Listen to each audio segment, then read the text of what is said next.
Voy a proceder entonces a leer esta carta a la doctora Claudia Sheinbaum, esperando que le llegue, que ella la escuche o alguien en su equipo eh,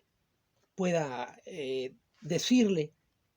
lo que desde la comunidad artística algunos artistas pensamos. Dice así la carta. Estimada doctora Claudia Sheinbaum, presidenta electa de México,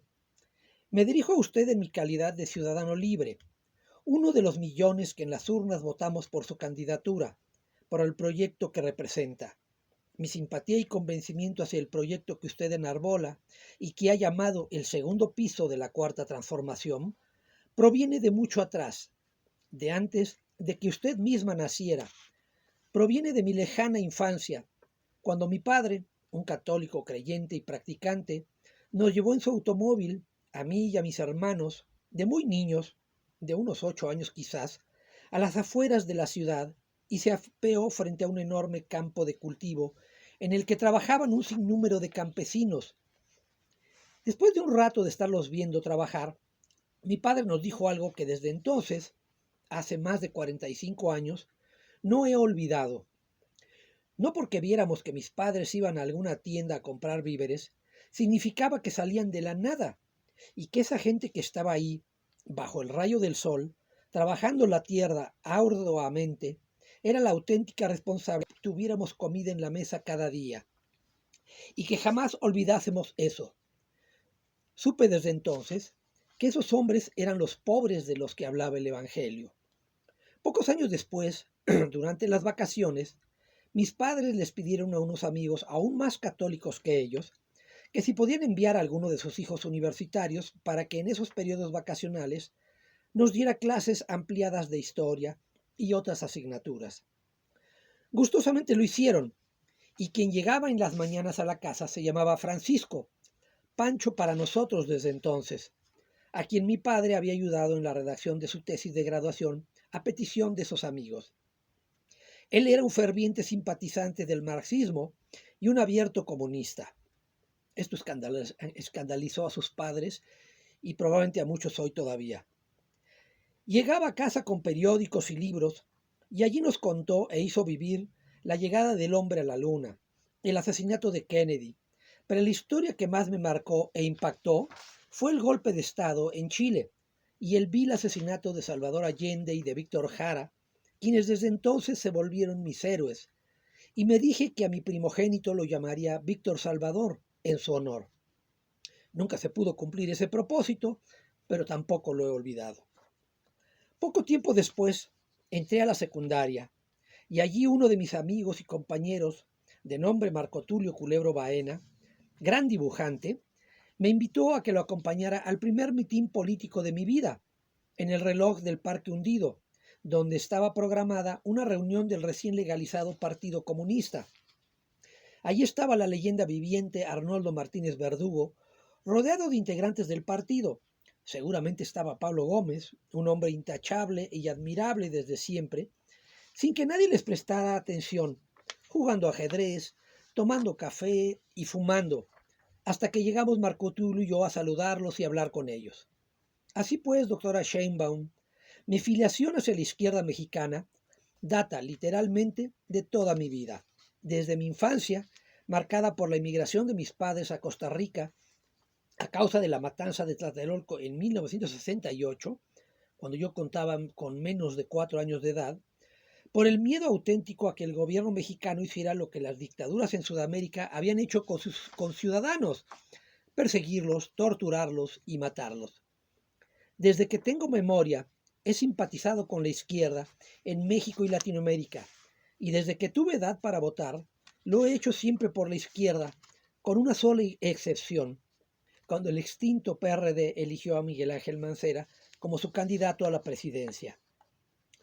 Voté por la izquierda cuando no tenía la menor posibilidad de triunfo, y lo seguiré haciendo incluso si volviera a darse la circunstancia histórica de no tener esa posibilidad.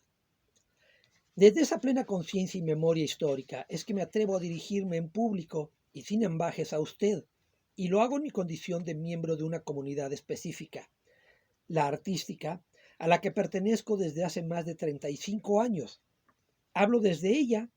y en nombre de ella, aunque nadie me lo solicitó, por supuesto. Como dijo nuestro amigo y colega y poeta Eduardo Hurtado Montalvo, somos muchos los que en la comunidad artística simpatizamos y votamos por la izquierda, por Andrés Manuel López Obrador, convencidos de que el lema de su presidencia, por el bien de México, primero los pobres, y que usted ha hecho inevitablemente suyo, era una necesidad imperiosa en la vida pública del país. Por supuesto, hay quienes no comparten esa visión. Es una deuda que la nación, y no solo un movimiento político, tenía y tiene con los más desprotegidos y olvidados mexicanos. Sé también que desde la academia hay otras voces que desearían que esos cambios fueran de otro modo, con otras concepciones que no rechazan necesariamente la perspectiva de la izquierda, pero que tienen otra concepción, quizás más teórica, quizás de otro modo más sociológico, pero que no rechaza la vía de la izquierda. Hablo en nombre de quienes en esta comunidad votamos por usted, pero también de quienes no lo hicieron, porque más allá del lado político en que cada quien quiere ubicarse, la comunidad artística es una sola, y en nombre de ella le escribo, y quiero recordar que hay otra deuda que la izquierda ha tenido y tiene hasta la fecha, y es con el mundo del arte, con la comunidad artística, a la que, hasta el día de hoy, no entiende y ve con sospecha, pues no sabe qué hacer con ella ni cómo tratarla. Es una lástima que la izquierda mexicana nunca se haya hecho eco de Adolfo Sánchez Vázquez, el autor de Las ideas estéticas de Marx, libro indispensable que se puede equiparar al clásico de Ernst Fischer, La necesidad del arte, y que en ese sentido la izquierda mexicana sea, o al menos ha sido hasta hoy, básicamente analfabeta, o en el menor de los casos, ágrafa, como la derecha misma, y que cuando se trata de cultura, y en específico del mundo del arte, y que para este caso siempre será en mayúsculas, o para decirlo en términos sociológicos, usted que es científica lo entenderá mejor, el campo artístico en términos de Pierre Bourdieu, gustosamente se rodea de charlatanes y saltimbanquis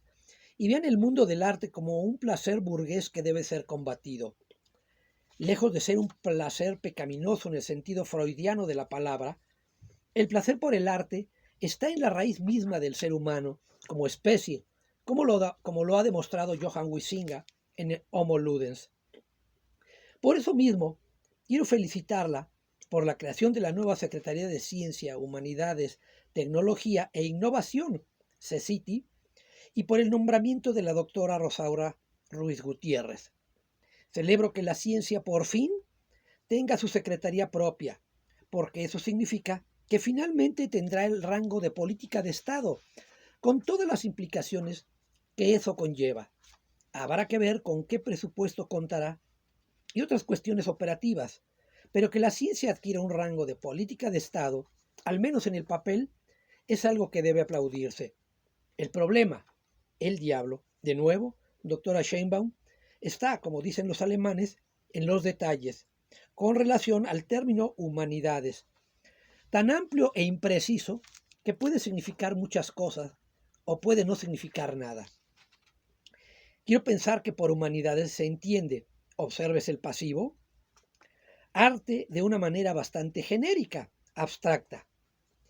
Que ella puede estar contemplada en esta nueva Secretaría de Estado podría significar también que finalmente la izquierda reconoce esa deuda histórica a la que estoy refiriéndome, y eso implicaría una total redefinición de la Secretaría de Cultura, tanto la federal como las estatales, así como los diversos institutos que en distintos estados de la República ejercen las funciones equivalentes a una secretaría.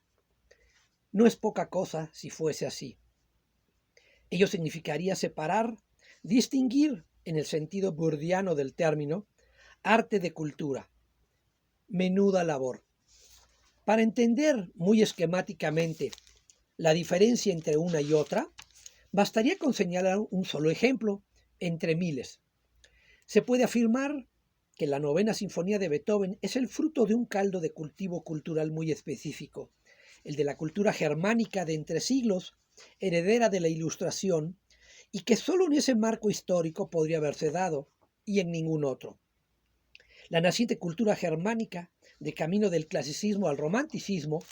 vio una de sus culminaciones más orgullosas en esa obra, pero como producto artístico, como obra de arte, es universal y desborda la mera circunstancia histórico-cultural, nacional e incluso política, y nos pertenece a todos los seres humanos, sin distingos de clase, género, nacionalidad, credo religioso o político. Lo mismo puede decirse de las dos Fridas de Frida Kahlo, de Pedro Páramo de Juan Rulfo, Piedra de Sol de Octavio Paz y de muchas otras obras. Como lo he expresado en diversas ocasiones, si la dimensión en que se mueve el ser humano es únicamente la del trabajo, o en términos marxistas, si su existencia está delimitada por las condiciones materiales que lo sujetan, entonces el ser humano no es distinto de los animales que en la sabana africana, de donde salió, luchan unos contra otros en el toma y daca de la pura supervivencia. Es el arte, doctora Sheinbaum, lo que nos hizo ser la especie insólita que somos sobre el planeta, la conciencia misma de este mundo. Ese placer que la izquierda ve con sospecha y abierto desdén, como se expresó en este sexenio, es una muestra de su ignorancia, de cómo las condiciones materiales de la izquierda, para seguir con el vocabulario marxista, han limitado y condicionado su estrecha visión del mundo. El placer individual de la lectura o de la escucha de una sinfonía o de la contemplación de un cuarto es inherente a la experiencia estética y no se puede colectivizar, so pena de pervertir su naturaleza misma. No hay forma alguna de que se pueda colectivizar la lectura de un poema, la mirada sobre una pintura. No la hay. Es siempre una experiencia individual, y en esa experiencia no hay absolutamente nada de burgués, que equivaldría a querer colectivizar la experiencia del amor. Es imposible. Usted como científica debe saberlo, doctora Sheinbaum.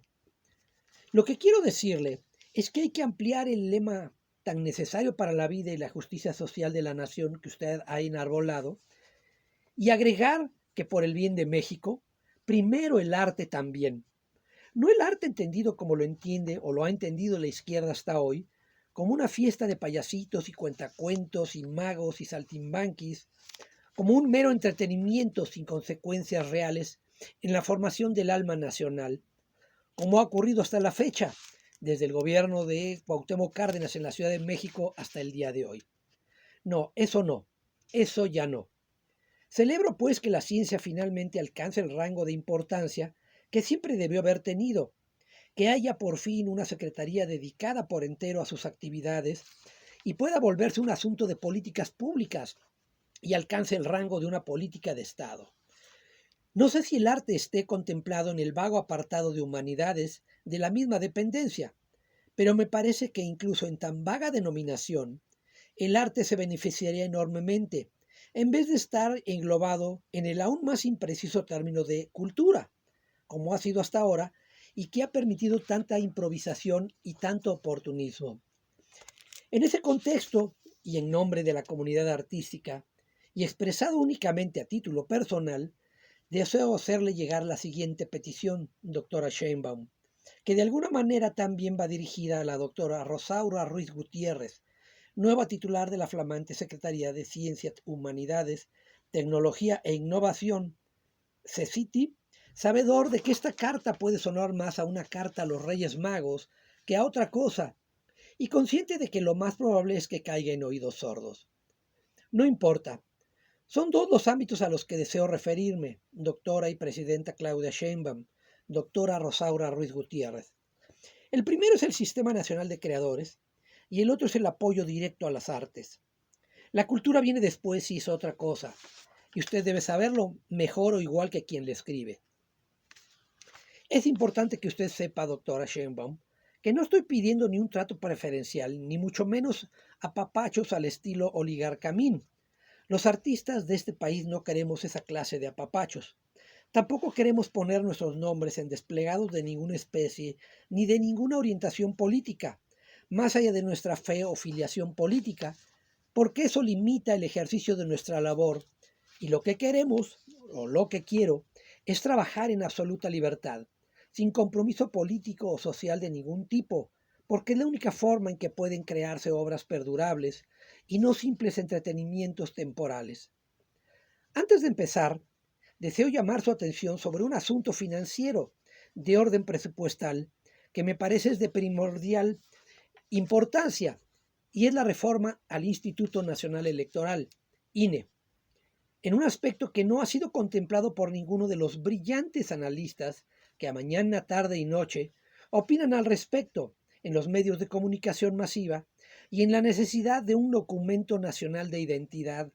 DNI, o como lo quieran llamar, algo a lo que históricamente la izquierda en el pasado remoto se opuso, pero que hoy es indispensable no solo por razones prácticas, sino presupuestales, incluso electorales. Considero que separar la credencial para votar de la identificación oficial nacional permitiría reducir el presupuesto del INE o de la institución que en el futuro se encargue de sus funciones. Con ello, los millones de mexicanos que tienen que sacar la credencial para votar porque la requieren para todo tipo de trámites, pero no desean involucrarse en asuntos electorales, aligeraría enormemente tanto las funciones del INE como su propio presupuesto, con todas las ventajas en materia estadística, electoral y presupuestal que eso implicaría. Separar la identidad personal de la credencial para votar reduciría enormemente el gasto corriente y de personal del INE, así como la inversión en su presupuesto, y haría más económicos, confiables y ágiles los procesos electorales en el país. Empiezo entonces. El Sistema Nacional de Creadores necesita una urgente y necesaria modificación. Creado con una visión neoliberal, ha generado una enorme brecha de desigualdad en la comunidad artística, algo que inexistente en el ámbito de las ciencias, a imagen y semejanza de lo sucedido en el ámbito económico y social, donde unos cuantos amasaban fortunas y una inmensa mayoría vive en pobreza. Aquí también, en la que unos pocos, casi siempre los mismos, reciben estipendios millonarios en la mayor de las opacidades, y una enorme mayoría silenciosa vive y sobrevive al amparo del azar. El Sistema Nacional de Creadores debe ampliar, como ha sucedido con el Seguro Social, su cobertura e idealmente volverse universal, o en el mejor de los casos, buscar la manera de cubrir a la mayor parte de la comunidad artística del país.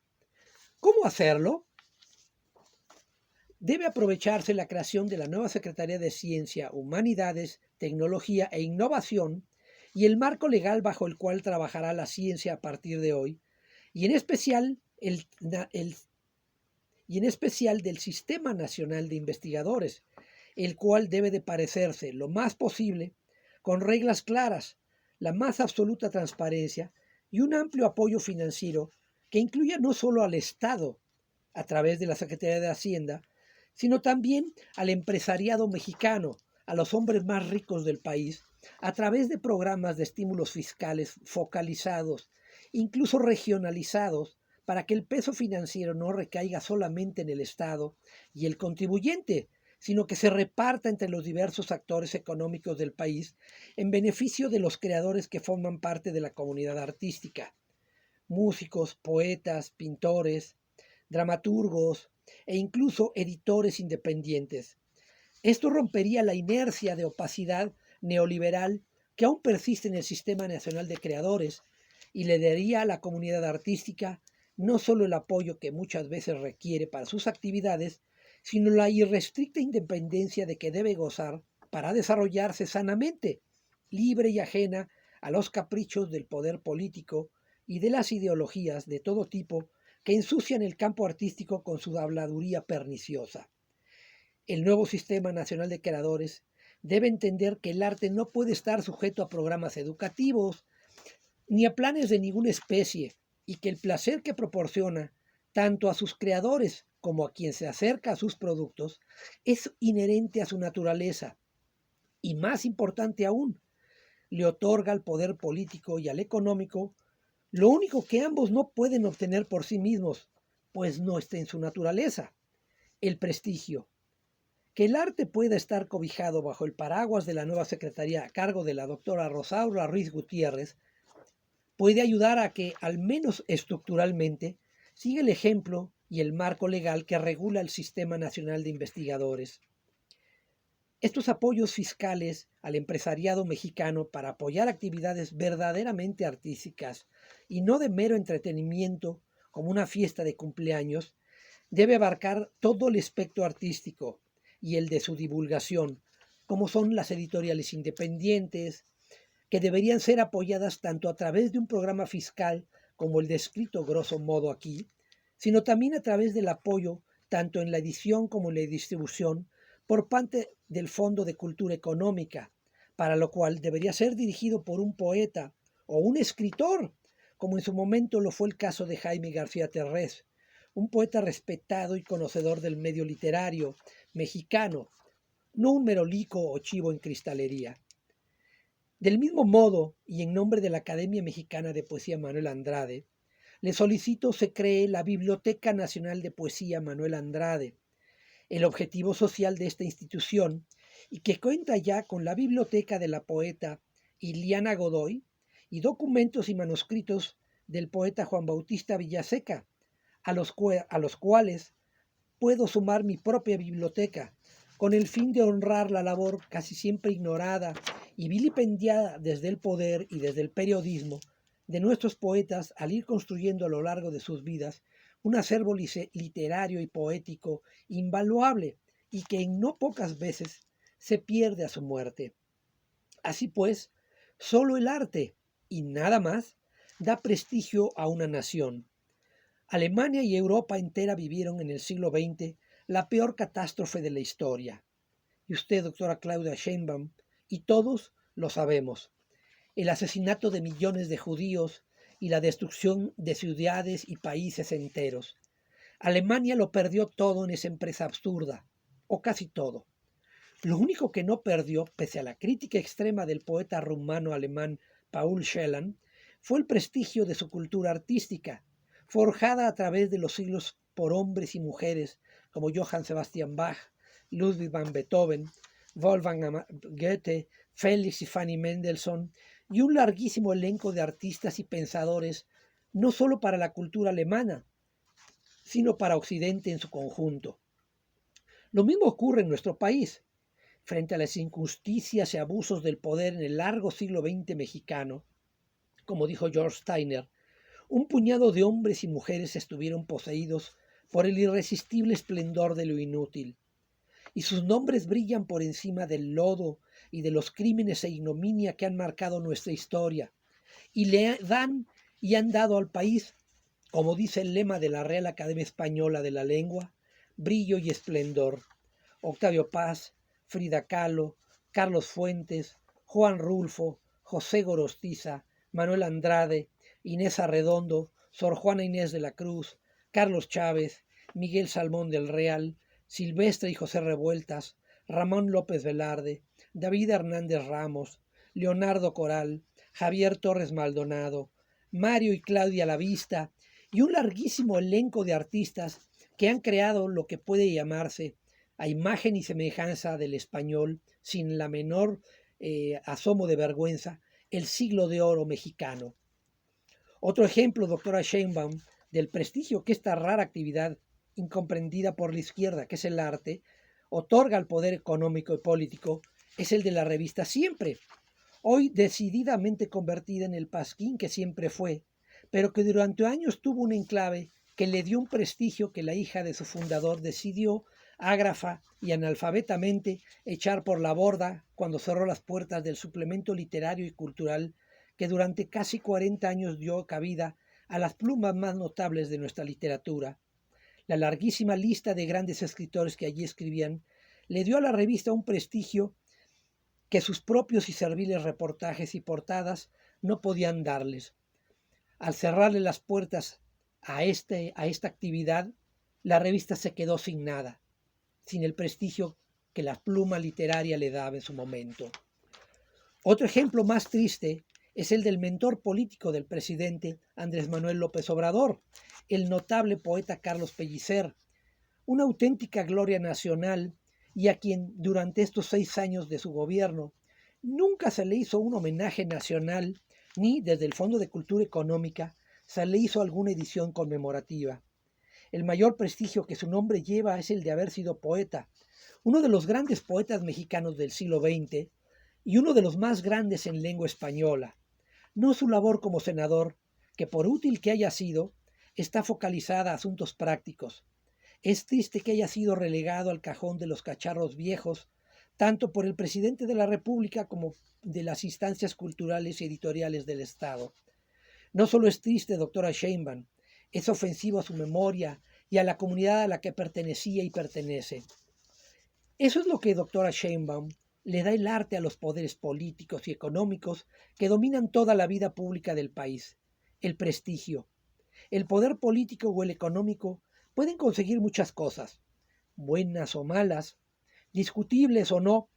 pero lo único que no está en su naturaleza y no pueden conseguir por ellos mismos es el prestigio.